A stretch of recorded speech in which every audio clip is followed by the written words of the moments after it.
बरेली में जिस तरह से मौलाना तौकीर रजा के कहने पर भीड़ उमड़ी और जैसे उन्होंने पुलिस पर पथराव किया, फायरिंग तक की, उसके बाद जो लाठीचार्ज हुआ है और अब तो 200 के आसपास लोगों पर एफआईआर दर्ज हो गई है, 5-5 एफआईआर दर्ज हो गई है। पूरी कार्रवाई को आप कैसे देखते हैं? इस पूरे घटनाक्रम को थोड़ा आप पहले जाइए। 5 सितंबर को 12 अरफात का पवित्र त्योहार था और उस त्योहार में आई लव मोहम्मद के जो पोस्टर्स बने, वो अप्रत्याशित रूप से दसियों स्थान पर एक ही तरीके से इकट्ठा हुए। वो खतरे की पहली घंटी थी। 12 अरफात तो सदियों से मनाया जा रहा है, लेकिन इस तरीके के बैनर पोस्टर जब निकले तो ये मालूम था कि कोई अप्रत्याशित चीज होने वाली है, क्योंकि एक साथ भारत के कई स्थानों पर यह होना इसकी बात की घंटी थी कि यहां पर कोई टूल किट काम कर रहा है।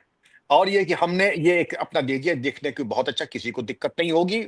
लेकिन उसकी आड़ में एक हाथ में आई लव मोहम्मद और दूसरे हाथ में गुम्मा और पत्थर। आप समझ सकती हैं कि अभिप्राय क्या था। मौका ढूंढो और थोप दो और जड़ दो प्रशासन के ऊपर और जनता के ऊपर। अरे ये तो आपने बेइज्जती कर दी, सर तन से जुदा, सर तन से जुदा। आपको दरअसल एक बहाना चाहिए था इसकी आड़ में, जिससे कि आप सरकार को बदनाम करें, सांप्रदायिक सौहार्द बिगाड़े। ये अगर आप सिर्फ यही करते, आई लव मोहम्मद, तो किसी को आपत्ति नहीं थी।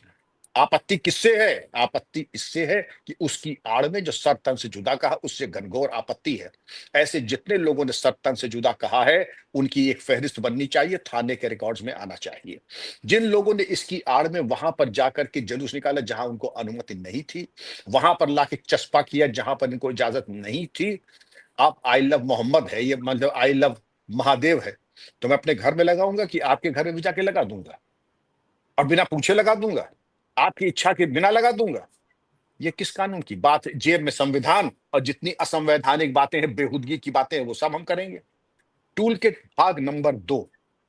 तौकीर रजा 5 दिन से ये प्लानिंग कर रहा था। 5 दिन से प्लानिंग कर रहा था और उसके पहले उसने बयान दिया कि जुमे की नमाज के बाद, अब जुमा तो बड़ा संवेदनशील है। क्यों संवेदनशील है? क्योंकि एक मजमा इकट्ठा होता है, एक भीड़ इकट्ठा होती है, एक रेडीमेड भीड़। और कुछ भड़काऊ अगर बयान हम दे दें तो उसमें कम से कम 2-3% लोग ऐसे हैं जो पथराव और आगजनी कर सकते हैं। तौकीर रजा और इनके ऐसे जो मनचले हैं, जो इस तरीके के समाज विरोधी कार्य करते हैं, वो इसका भरपूर लाभ उठाते हैं, इस मजमे का और इस भीड़ का। तो उन्होंने कहा कि हम तो सब कुछ नहीं, जिलाधिकारी बरेली के आगे जाके आंसू बहाएंगे और हमारे आंसू राष्ट्रपति जी तक पहुंचा दिए जाएं। बातें सुन लीजिए इनकी। बातें ऐसे कर रहे हैं जैसे भिकमंगे, लेकिन उस भिकमंगे के आवरण के पीछे जो छुपा हुआ राक्षस था, अब जिस दिन हुआ तो बताते हैं कि ये नमाज पढ़ने नहीं गया।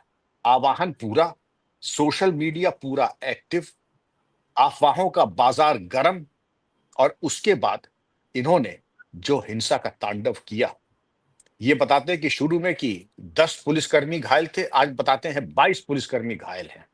अजय साहनी, डीआईजी बरेली, डीएम कहते हैं कि हमने 35 लोगों को गिरफ्तार कर लिया है।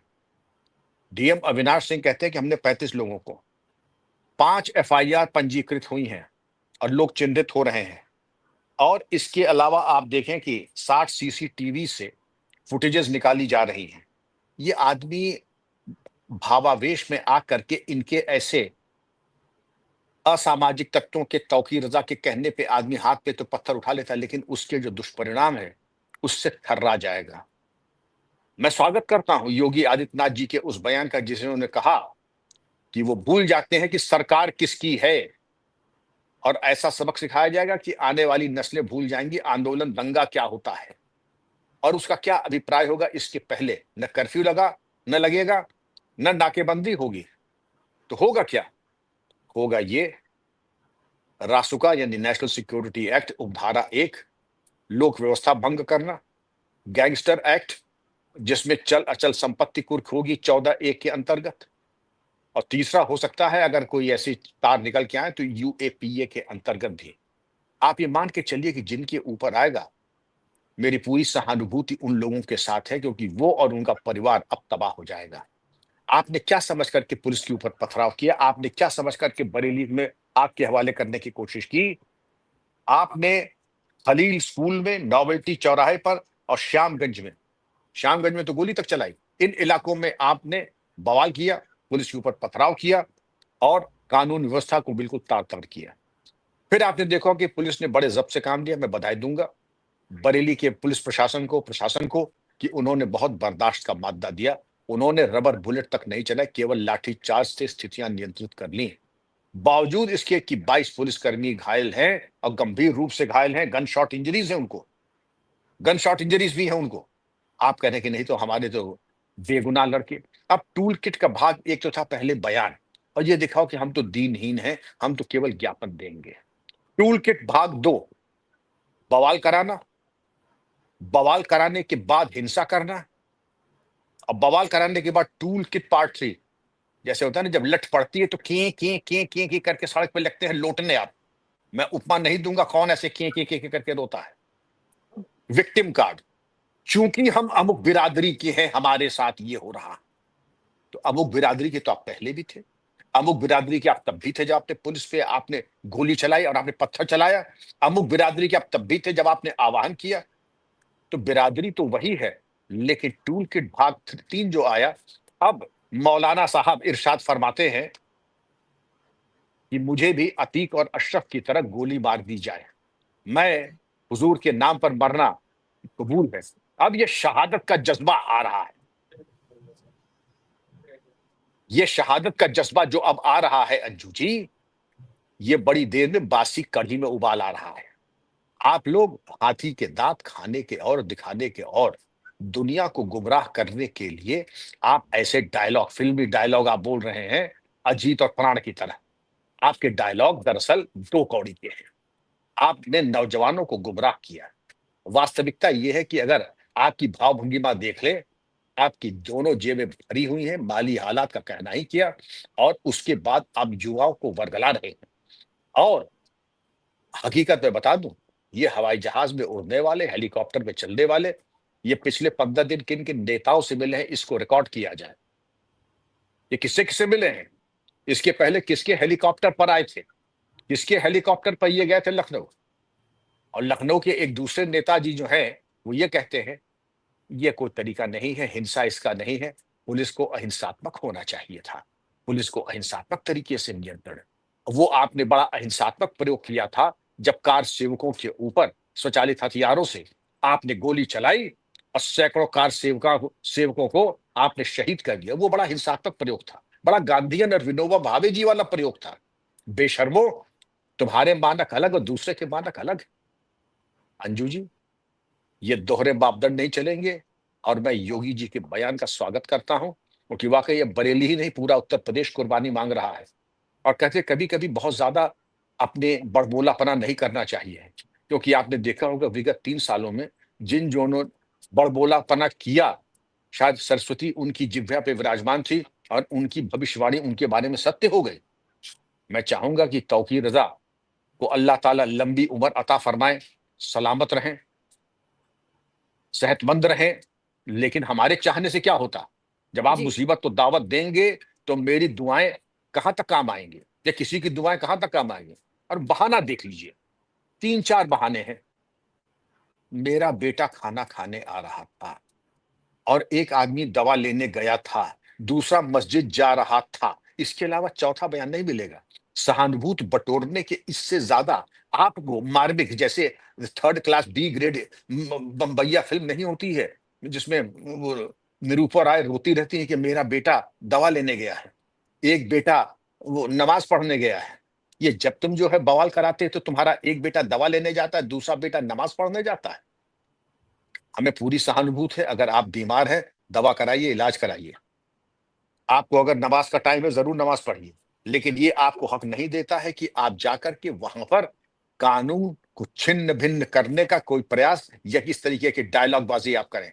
और ये जो आपने कहा ना अतीक और अशरफ, आप कहना क्या हम्म। चाहते हैं? अतीक अशरफ की तो मौत के ऊपर तो जुडिशल कमीशन आए थे, उसने व्यवस्था दे दी अपनी।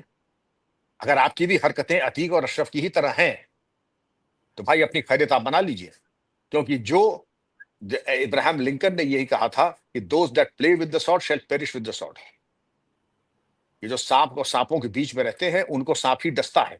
जी अंजू जी। जी, आप कुछ कह रहे थे। जी। सर मैं ये कह रही थी कि ये जो मौलाना तौकीर है ये तो कितना अरसे से ये सब करता आ रहा है। 2010 में बरेली में दंगे हुए थे, उसमें ये जमानत पर बाहर घूम रहा है और हमेशा से ऐसे ही बयान देता है। और ताजुब की बात यह है कि इसने मुस्लिम युवाओं को भड़काया, उनको कहा कि बरेली के फला मैदान में इकट्ठा हो जाओ, और खुद तो पहुंचा ही नहीं नमाज पढ़ने के लिए।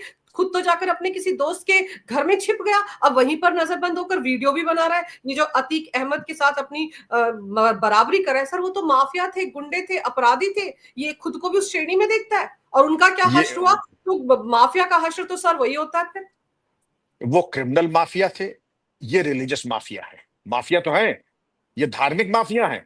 जाकिर नायक तो अपनी बिल में घुसा पड़ा है मलेशिया में, ये यहां पर है।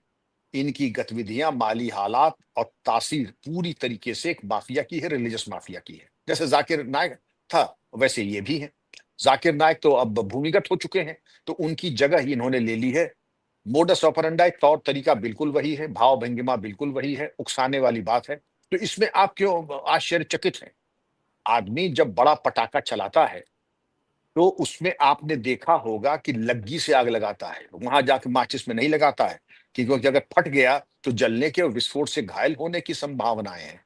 इसलिए उसने लग्गी से आग लगा दो, मसौदा तैयार कर लो, वीडियो और भड़काऊ बयान तैयार कर लो, और खुद बच जाओ, मौके पे मत रहो। क्योंकि मौके पे जाओगे तो वहां हो सकता है पुलिस की लाठी खानी पड़ जाए, कुछ ऐसा हो, गिरफ्तार हो जाए। और यहाँ सबसे मैं तो वहां था ही नहीं, जैसे हर शातिर बदमाश यही कहता है, मैं तो मौके पे था ही नहीं। ये भी इनके टूल किट का भाग 3B है। 3B है, आग लगाओ, मौके पे मत रहो, अ और ब। टूल किट भाग 3 और ब। और भाग 4, अरे साहब हमारे साथ तो सरकार और इंतजामिया बिल्कुल एक तरफा कार्रवाई कर रही है, क्योंकि मैं इस बिरादरी का हूं इसलिए। तो चूंकि इस बिरादरी के आप हैं, मुबारक हो आपको, लेकिन सर तन से जुदा कहने का हक आपको भी नहीं है। अगर इतना शौक है तो अफगानिस्तान जाओ, या वहां जहां पे ये जायज है वहां चले जाओ, हिंदुस्तान में जायज नहीं है।